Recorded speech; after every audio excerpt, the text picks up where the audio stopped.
Hai, Assalamualaikum. Nama saya Kusmiati. Video kali ini saya buat untuk memenuhi ujian tengah semester di Universitas Pancasakti Bekasi. Nomor induk mahasiswi 289227001. Dengan dosen pengampu Bapak Imhar, SEMM, dengan mata kuliah Ekonomi Syariah. Pada video kali ini saya akan memaparkan mengenai definisi ekonomi syariah. Ekonomi syariah merujuk pada sistem ekonomi yang berdasarkan pada prinsip-prinsip Islam dan hukum syariah. Tujuan utama dari ekonomi syariah adalah menciptakan kesejahteraan bagi individu dan masyarakat dengan mempromosikan keadilan, kesetaraan, dan keberlanjutan dalam aktivitas ekonomi. Prinsip-prinsip utama yang mengatur ekonomi syariah meliputi larangan terhadap riba atau bunga, garar atau ketidakpastian yang berlebihan, kemudian ada maisir atau spekulasi atau perjudian, dan haram atau aktivitas yang dilarang dalam Islam.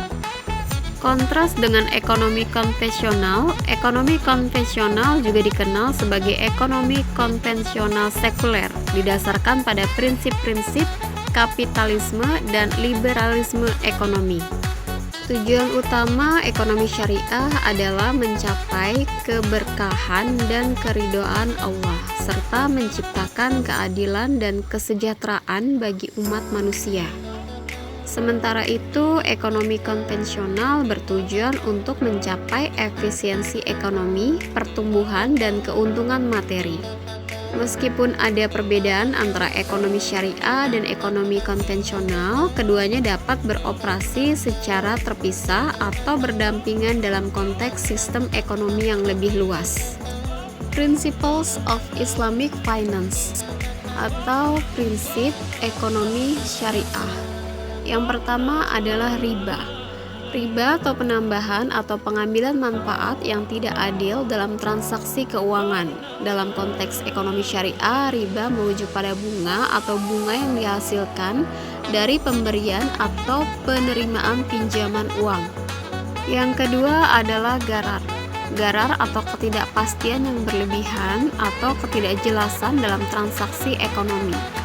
Dalam konteks ekonomi syariah, garar dianggap sebagai faktor risiko yang tidak diinginkan yang dapat mengakibatkan ketidakadilan dan ketidakseimbangan dalam transaksi. Yang ketiga adalah maisir atau spekulasi atau perjudian dalam transaksi ekonomi. Dalam konteks ekonomi syariah, maisir dianggap sebagai aktivitas yang dilarang karena melibatkan ketidakpastian, risiko yang tidak adil, dan mengandung unsur perjudian. Perbedaan utama antara ekonomi syariah dan ekonomi konvensional terletak pada aspek-aspek berikut. Yang pertama adalah sumber hukum, kemudian ada spekulasi dan perjudian, selanjutnya adalah bunga atau riba, kemudian adalah keadilan dan kesejahteraan. Kelebihan ekonomi syariah. Ekonomi syariah mendorong keadilan dalam distribusi pendapatan dan kekayaan. Prinsip-prinsip ekonomi syariah memastikan bahwa manfaat dan risiko dalam transaksi dibagikan secara adil antara pihak-pihak yang terlibat.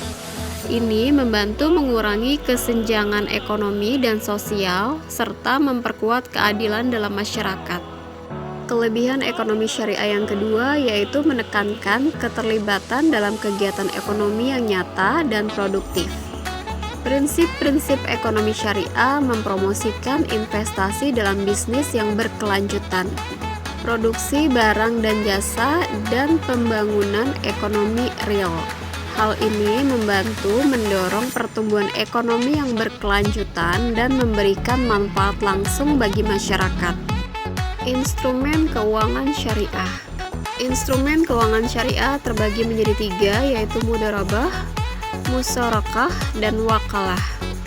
Slide selanjutnya adalah institusi keuangan syariah. Institusi keuangan syariah terbagi menjadi tiga, yaitu bank syariah, pasar modal syariah, serta asuransi syariah. Bank syariah adalah lembaga keuangan yang beroperasi sesuai dengan prinsip-prinsip ekonomi syariah.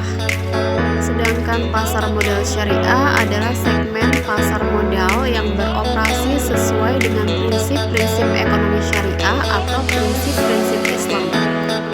Tujuannya adalah menyediakan instrumen keuangan yang sesuai dengan hukum syariah.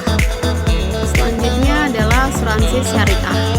Bentuk asuransi yang beroperasi sesuai dengan prinsip-prinsip ekonomi syariah atau prinsip-prinsip Islam. Asuransi syariah didasarkan pada konsep takaful yang mewakili prinsip saling tolong-menolong dan berbagi risiko antara peserta asuransi.